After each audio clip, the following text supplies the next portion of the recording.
Il s'étale sur près de 130 km², plus que la ville de Paris, ce qui rend sa surveillance très difficile.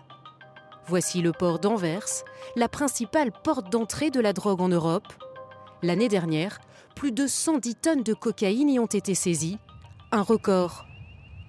Ce camion bulgare passe au scanner, mais c'est le cas d'une infime partie des chargements.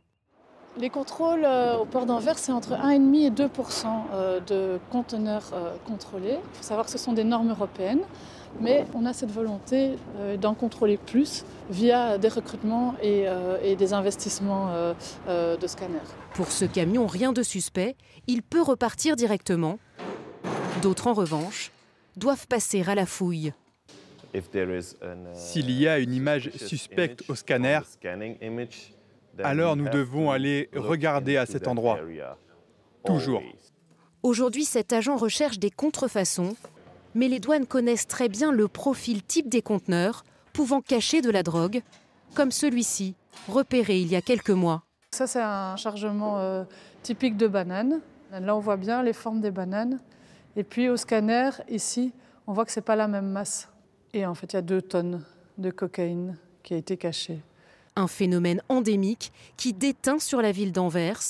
Début janvier, une fillette de 11 ans a été tuée dans un règlement de compte qui pourrait être lié au trafic de drogue. Yoris est chroniqueur judiciaire dans un journal local. Les groupes criminels lui envoient directement ce genre de vidéos. Ils ne se contentent pas d'attaquer leurs maisons respectives, ils se filment. Parce qu'ils cherchent l'attention du public, pour faire ressentir plus de terreur et pour menacer leurs opposants ou leurs ennemis. Une véritable guerre de la drogue, difficile à appréhender par cette ville de 500 000 habitants. Il y a tellement de crimes que la police locale et les services judiciaires ne peuvent pas faire face. On est vraiment en train de vivre une crise de moyens en ce qui concerne la capacité des autorités locales à faire face aux problèmes. Le poids de la criminalité liée à la drogue ne se limite pas à la région d'Anvers. Ici, à Liège, se tient un procès inédit par son ampleur. 37 prévenus suspectés d'être impliqués dans un trafic international de stupéfiants. C'est la première fois que cet avocat travaille sur un tel dossier.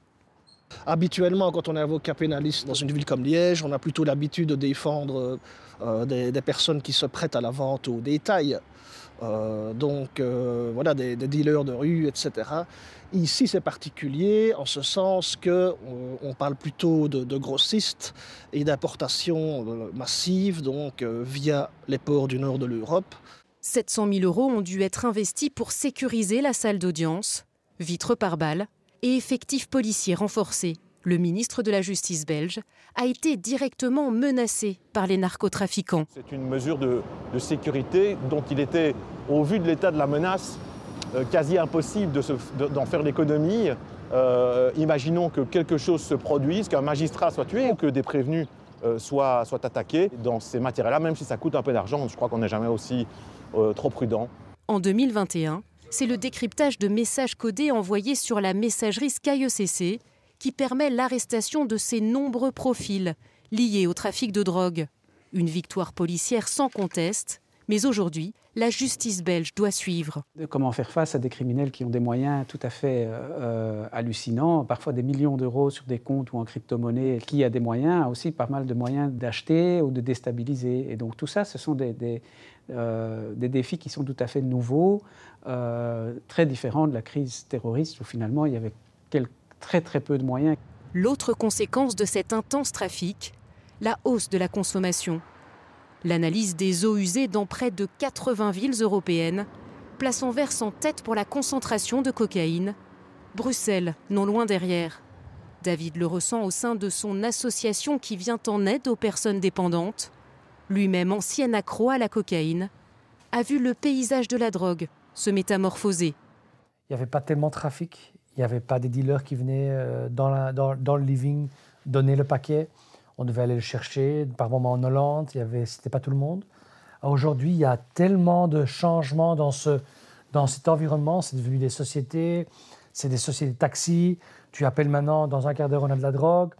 Il y a beaucoup plus de gens qui ont accès. Ce jeune trentenaire, qui préfère rester anonyme, tente une nouvelle fois de décrocher de la cocaïne. Il sait que le défi est immense en habitant à Anvers, où il est particulièrement facile de se fournir en drogue. C'est très disponible. À l'époque, il m'a suffi d'envoyer un message à un numéro de téléphone. Après quelques jours, j'avais des messages de 10 numéros différents. Tu peux choisir ton dealer. C'était évidemment très difficile dans les périodes où j'essayais de ne pas consommer, parce que tu bloques un numéro, mais quelques jours plus tard, tu reçois un message d'un autre numéro, et ça déclenche l'envie. Cette fois, le jeune homme a choisi de changer de numéro avant d'entamer sa cure. Une arme de petite échelle face à un commerce illégal qui se professionnalise.